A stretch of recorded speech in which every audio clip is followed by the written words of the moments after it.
The St. George Society has been contributing to the strength, character and compassion of Toronto since its formation at the British Coffee House on King and York Streets on St. George's Day, April the 23rd, 1834, decades prior to Canada's birth, making it Toronto's oldest charity. It is an English society, given the name of the patron saint of England, and formed by a charter from Queen Victoria. The St. George Society of Toronto's charter was to unite Englishmen and their descendants for mutual and friendly discourse, and for affording to such Englishmen and Welshmen as may stand in need of its advice, counsel, and monetary assistance.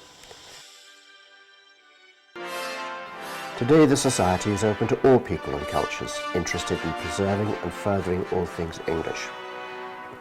It quickly became a centre of Toronto society and a critical aid organisation providing food, accommodation, money and medical services to the city's poor and unfortunate. The association offices were moved in 1873 to the Toronto Exchange Building at 11 Victoria Street. At that time, about 6,000 people were receiving assistance. In 1887, a decision was made to establish a permanent home for the Society.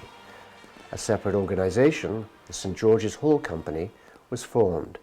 The land was bought for $5,000 and design and construction was begun. On October the 6th, 1892, St. George's Hall was opened on Elm Street.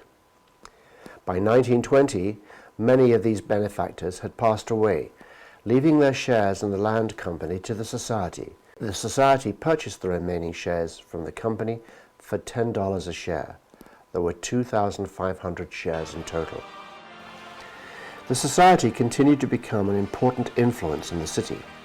A large parade was held each year, and the prestigious black tie dinners held on St. George's Day included who's who of Toronto, at times including the Prime Minister, senior politicians, and community leaders, attracting extensive coverage by the major papers. The Society has maintained burial grounds at the St. James Cemetery on the east side of what was known as St. James's Road, now Parliament Street, as far back as 1859.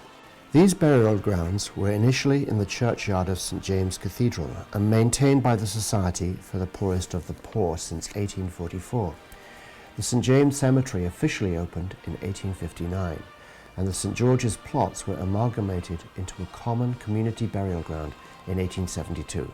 The burial ground includes many who have given and sacrificed much for the Empire and Toronto, such as Private Edward Beatman, a surviving member of the 1854 Charge of the Light Brigade, immortalized by Alfred Lord Tennyson in his poem Charge of the Light Brigade. He enlisted at 18, served in the Irish famine, in Crimea and Turkey, and in the Indian Rebellion of 1857, and in China. He moved to Canada and died in poverty on March the 1st, 1893. A member of St. George's intervened and with the local regiment commander helped gain him a funeral with full military honours, a 3-gun salute and a final resting place in St. George's plot at St. James Cemetery. The burial ground began to deteriorate and new energy was infused under the leadership of Fred Bernard. Plans were drawn up to clean and re-level the monument and develop a plan that would include new plaques, benches, shrubbery and flower beds. The work continues and remembrance services are held at the cemetery every November the 11th. In Flanders fields the poppies blow between the crosses, row on row that mark our place, and in the sky the larks, still bravely singing, fly, scarce heard, amid the guns below.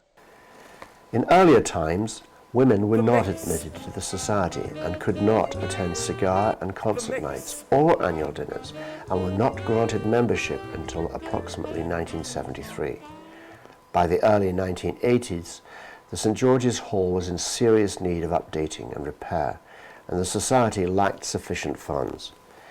It was a difficult decision, but it was decided to sell the building to the Arts and Letters Club, who had shared space and held events in the building since 1920.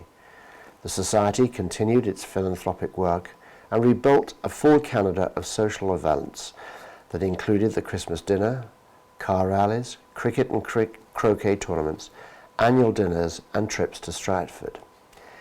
The sale of the building resulted in some serious tax challenges. Brian Ranson, a senior executive of the Bank of Montreal, negotiated an agreement with the tax department, and the charitable trust was formed as a separate entity. The Toronto Archives recognized the importance of the St. George Society as a critical chapter in the telling of the story of Toronto, and agreed to become the repository for the Society's artifacts and historical documents. The annual dinner celebrating St. George's Day first became the Red Rose Ball in 1985, recognizing Ken Taylor for his significant part in the escape of the American hostages from Iran. The ball eventually became a major fundraiser for the charitable trust, with on each of 2 occasions commitments exceeding $1 million. This significantly raised the profile of the Society once again in Toronto.